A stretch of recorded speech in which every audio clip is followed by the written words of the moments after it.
Hi everyone, welcome back to an explore literature. इस video के अंदर हम डिस्कस करने वाले हैं ideas in Indian political thought के यूनिट सेकंड ताराबाई शिंदे के important questions.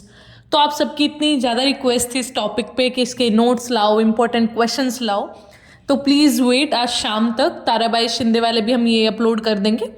And then the third unit Vivekananda वाला है जो, उसके भी इंपॉर्टेंट क्वेश्चंस आ जाएंगे। इनके लेक्चर्स तो आई होप आप सबने देख लिए होंगे, अगर नहीं देखे हैं तो प्लेलिस्ट में सारे लिंक्स आपको मिल जाएंगे, वहाँ से आप उनको एक्सेस कर सकते हैं। और इस वीडियो का जो लाइक टारगेट है दैट इज़ 500, वो जल्दी से करवा दीजिए। Then we will make a one short video जो आपको एग्जाम से पहले देख के जानी है, उसमें सारे इंपॉर्टेंट टॉपिक्स कवर होंगे। एग्जाम से पहले सिर्फ आप उसका रिविजन करके जाइएगा। All right, so now without wasting much of your time, let's start the video. So our first question is, what was the position of women in late 19th century Maharashtra? कि महाराष्ट्र में late 19th century के अंदर women का क्या position था, मतलब कि women को कैसे ट्रीट किया जाता था। तो यहाँ पे सबसे पहले तो आप बताएंगे 19th सेंचुरी की सिनेरियो के बारे में कि वहाँ पे जो विमेन थी उनका रोल सिर्फ डोमेस्टिक ड्यूटीज़ के रिलेटेड ही था, वहीं पे कन्फाइंड था। औरतों को रिस्ट्रिक्शंस थे बहुत ज़्यादा, ना तो पब्लिक लाइफ में ज़्यादा पार्टिसिपेट कर सकती थी, एजुकेशन लेने में भी प्रॉब्लम्स थी। तो फिर कैसे बहुत सारे रिफॉर्मिस्ट मूवमेंट्स आए, जैसे कि ज्योतिराव फूले जी आए, डॉक्टर अंबेडकर, फिर ताराबाई शिंदे जी। तो इन सब ने मिलकर कैसे विमेन की इमेंसिपेशन की तरफ सारे अपने जो मूवमेंट्स रखे, तो उन सबका आपको यहाँ पे जिक्र करना है। Then you have to talk about कि विमेन से क्या एक्सपेक्ट किया जाता था, विमेन को बाहर नहीं निकलना था, उनको अपने हाउस होल्ड के अंदर ही कन्फाइंड होकर रहना था, ये बात आप लिखेंगे। अब इसमें तो 4 शीट नहीं भर सकती, अगर ये 10 नंबर का क्वेश्चन आया तो फिर आप शीट्स कैसे भरेंगे।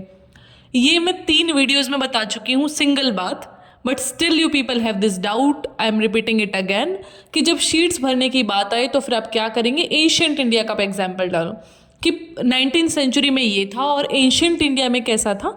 एंशियंट इंडिया में जो स्टार्टिंग में था, जैसे कि अर्ली वैदिक पीरियड में विमेंस को फ्रीडम थी बहुत सारी, वो असेंबलीज में पार्टिसिपेट कर सकती थी, बाहर जा सकती थी, तो काफ़ी फ्रीडम्स थी। लेकिन जो लेटर वैदिक पीरियड आया उसके अंदर थोड़ी प्रॉब्लम्स होनी स्टार्ट हुई। तो फिर आप वो पूरा हिस्ट्री ट्रेस कर दोगे कि अर्ली वैदिक में ये था, लेटर में ये था, और धीरे धीरे आते आते कैसे मिडीवल पीरियड के अंदर क्या चेंजेस हुए जब मुगल रूल था, फिर उसके बाद कॉलोनियल पीरियड में क्या चेंज हुए। तो इस तरीके से आप पूरा वुमेन के जो भी कंडीशन थी किस तरीके से चेंज हुई, कैसे इम्प्रूव हुई, कौन कौन से की लीडर्स थे, उन सबका जिक्र करके फिर आप बड़ा सा आंसर फ्रेम कर सकते हैं।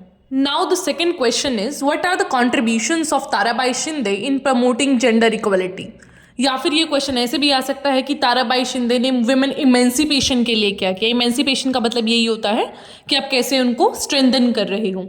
तो जो ताराबाई शिंदे है वो बहुत ही प्रोमिनेंट फिगर रही है लेट 19th और 20th सेंचुरी की, और उन्होंने जो जेंडर इक्वालिटी है उसके लिए बहुत ज़्यादा काम किया इंडिया के अंदर। तो सबसे पहली बात तो उन्होंने पेट्रियार्की को एनालाइज किया अपने एक वर्क के अंदर जिसका नाम है स्त्री पुरुष तुलना। स्त्री इज वुमेन, पुरुष इज मैन, तुलना इज कंपैरिजन, तो a comparison between women and main.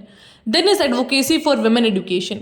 तो उन्होंने बोला कि औरतों को एजुकेशन देना बहुत ज़्यादा ज़रूरी है, क्योंकि आप हाफ ऑफ द पॉपुलेशन को पिछड़ा हुआ नहीं रख सकते हैं, क्योंकि विमेन है जो हाफ ऑफ द पॉपुलेशन है अप्रॉक्सीमेटली। तो आप कैसे सोच सकते हैं कि अगर आदमी एजुकेशन ले लेंगे तो पूरा देश आगे बढ़ जाएगा। This is next to impossible.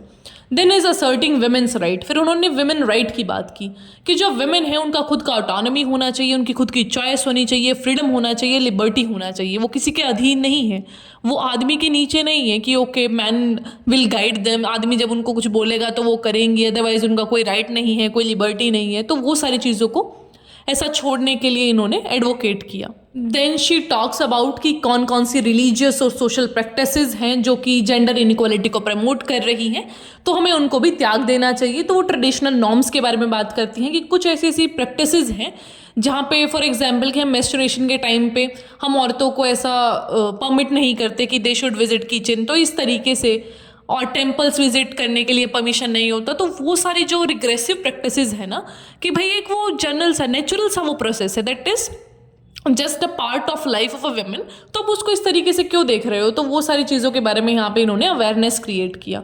Then is collective action. उन्होंने बोला कि वुमेन को यूनाइट होना चाहिए और एक साथ आके अपनी जो हक की लड़ाई है वो लड़नी चाहिए।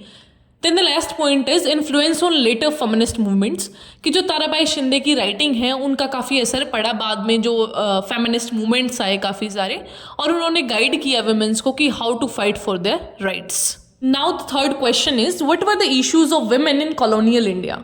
कॉलोनियल इंडिया बोले तो ब्रिटिश इंडिया, कि ब्रिटिश इंडिया के टाइम पे कौन कौन से इश्यूज फेस करने पड़ते थे वुमेन को। तो सबसे पहले तो थी सोशल रिस्ट्रिक्शंस, जिनके अभी तक हमने बात की कि घर पे रहना है, पर्दा करना है, ये सारी चीज़ें। देन इज एजुकेशन बैरियर्स, कि उनको पढ़ाई करने का ऐसा हक नहीं था। लेटर टाइम में वो थोड़ा सा फिर आया।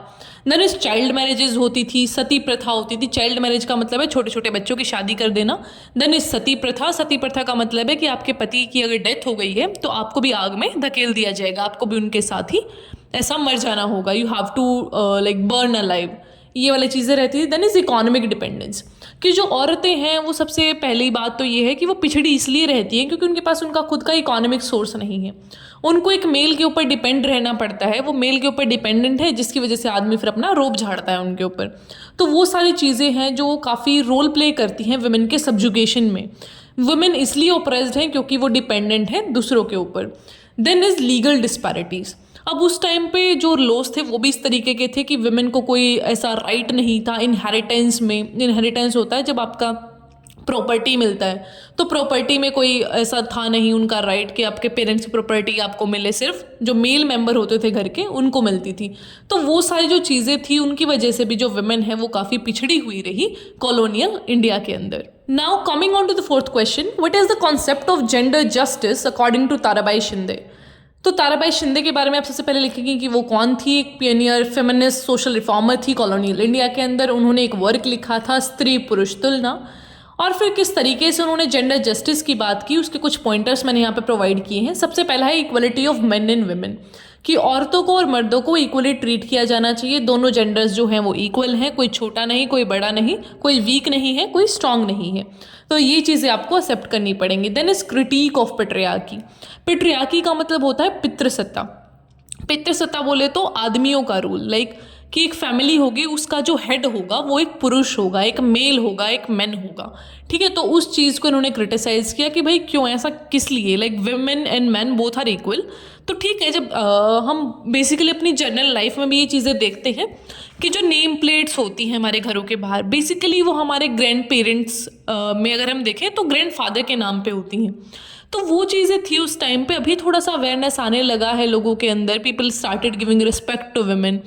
तो वो चीज़ें हम इतना रियलाइज़ भी नहीं कर पाते थे उस टाइम पे। हमें लगता था हाँ ठीक है, लाइक इस चीज़ से क्या ही फ़र्क पड़ता है अगर नेम प्लेट पे एक मर्द का नाम है तो।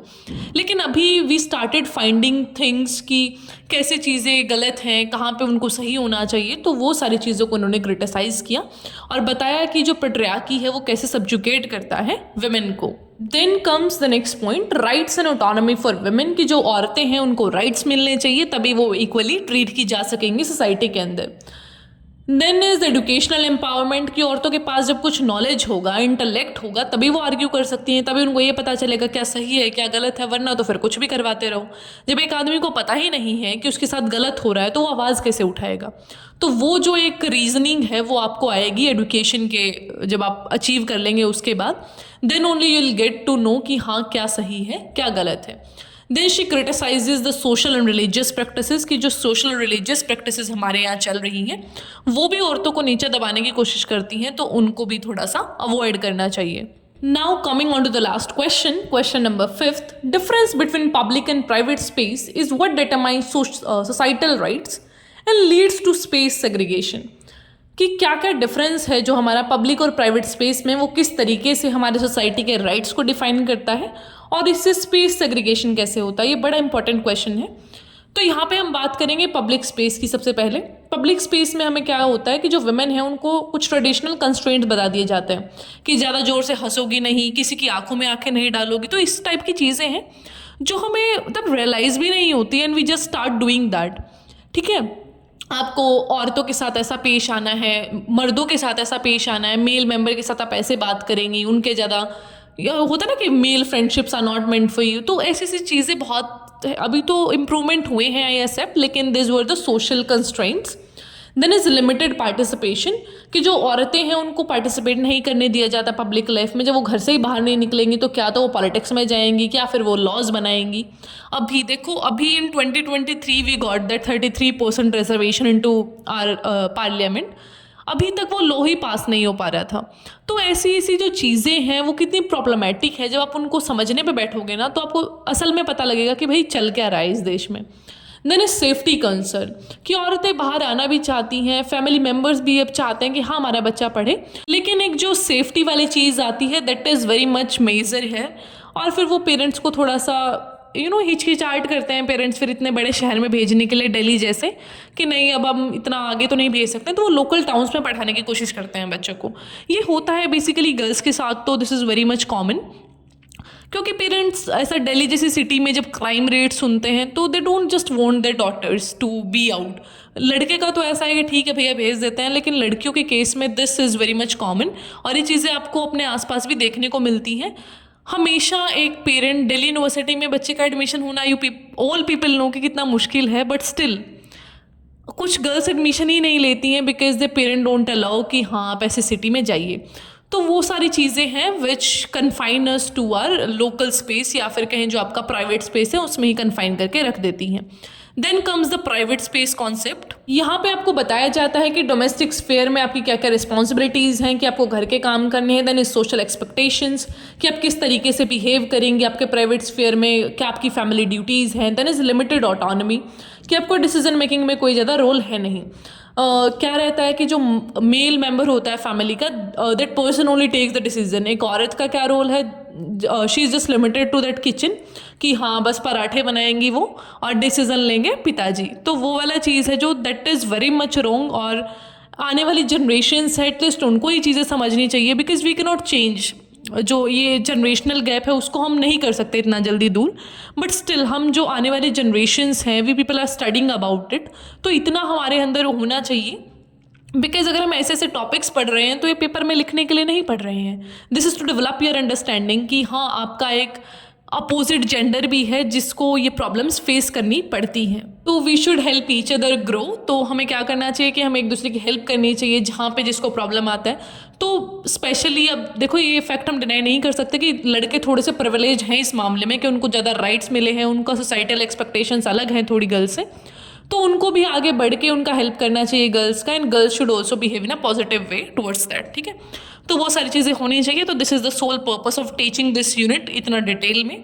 आई होप आपको समझ आया होगा। कोई क्वेश्चन है तो बता दीजिएगा, और जिस भी टॉपिक पर वीडियो चाहिए वो भी कमेंट डाउन कर दीजिएगा।